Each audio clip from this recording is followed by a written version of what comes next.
Hi guys, and welcome to the Korriban Archives, Star Wars, The Old Republic History.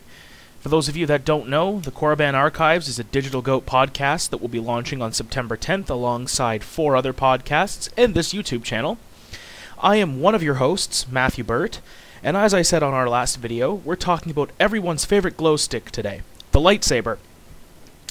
I was going to do a longer video today that encompassed, the function of a lightsaber, how it's built, the different styles of lightsaber, and the 7 forms of lightsaber combat, but that would give you like a 37-minute video, and I'm quite frankly just not willing to talk that long, at least not without a co-host, and he's unavailable at the moment.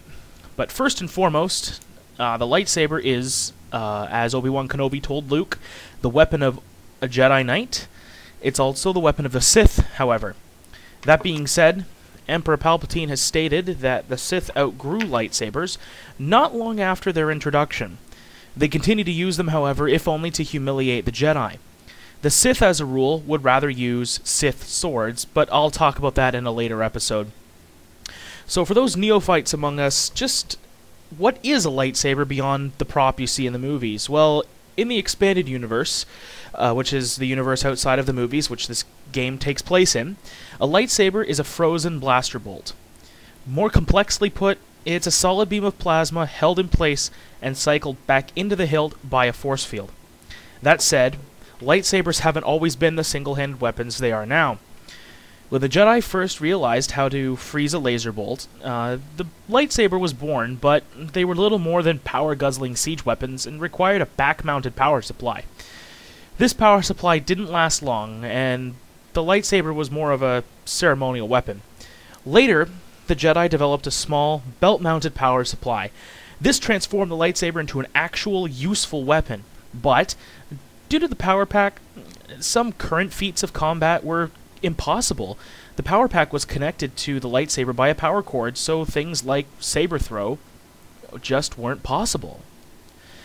It was the Sith, however, who eventually developed the hilt-mounted power supply and devised a way for the beam to constantly recharge the power cell. As such, the power cell only expends energy when a lightsaber cuts something. Even then, the solid beam of plasma doesn't burn much energy when it cuts, so the power cell can last for years, even centuries, without the need for more than a quick little 5-second zap. And that gets the proverbial motor started again in these lightsabers. Now that said, there are 3 main parts of a lightsaber that people need to concern themselves with, and I'm not talking about the blade, that's the business end. Namely, what I'm talking about are the power supply, which we've already addressed, the focusing and/or color crystal, and the emitter lens. As I just said, we've already talked about the power supply, so we're not going to retread old ground. The crystals, however, are important. The crystals are what everyone focuses on, and for very good reason. Without the crystal to focus the plasma energy, the lightsaber wouldn't function properly and could even explode in your hand, and nobody wants to go through life as the Jedi nicknamed Lefty. There were, in the Old Republic, 2 main sources of naturally occurring lightsaber crystals, which the Jedi used more often than others. The Sith preferred to fashion their crystals themselves. You use a little furnace and your hate and some other stuff, and you get a nice little crystal. The resulting beam is stronger, but the lightsaber is highly unstable. These 2 crystal caves that I just previously mentioned were located on Dantooine and Ilum. Emperor Palpatine would eventually go on to close these down some, 3,000 years after the Old Republic game.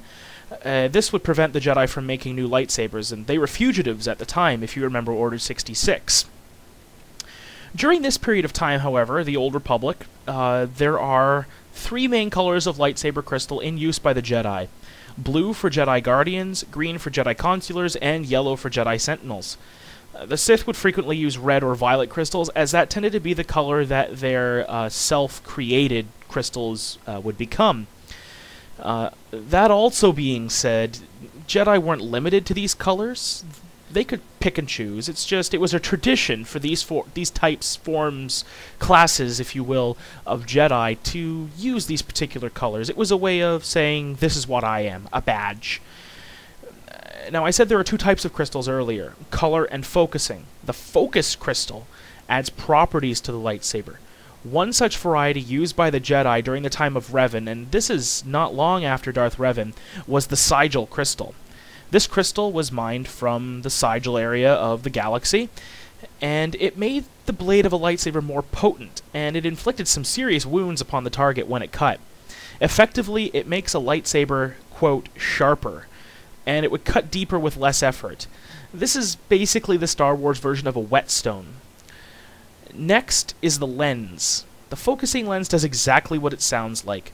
It focuses the blade further along than the crystal does, and it gives the blade a termination point.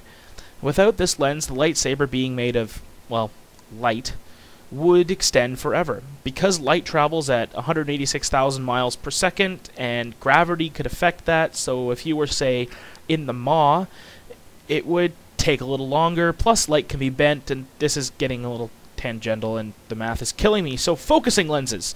Either way, these lenses tend to be made out of the same crystals as a lightsaber's focusing crystal is. This means that, of course, they will inherit certain properties native to the mother crystal. For example, the Adagan lens was made from the Adagan crystal. This blade was hyper-energized and could leave energy burns more severe than that of an unmodified lightsaber. I'm thinking the Sith would like this as a form of torture. So, there you have it. Put all these together along with some odds and ends, and you have a lightsaber. It's also generally known that the lightsaber first constructed by a Padawan learner, or a neophyte Jedi, was usually built to look like the one their master used. There was a meditation involved, where they trusted the Force to lead them to their crystal.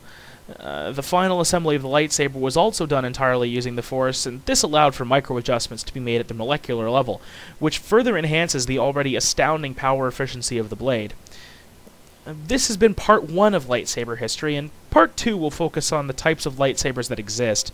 Part 3 will explain the 7 forms of lightsaber combat common in the Old Republic. Please note that this will not cover Vapad, which was invented by Mace Windu at the close of the Republic, dawn of the Empire era.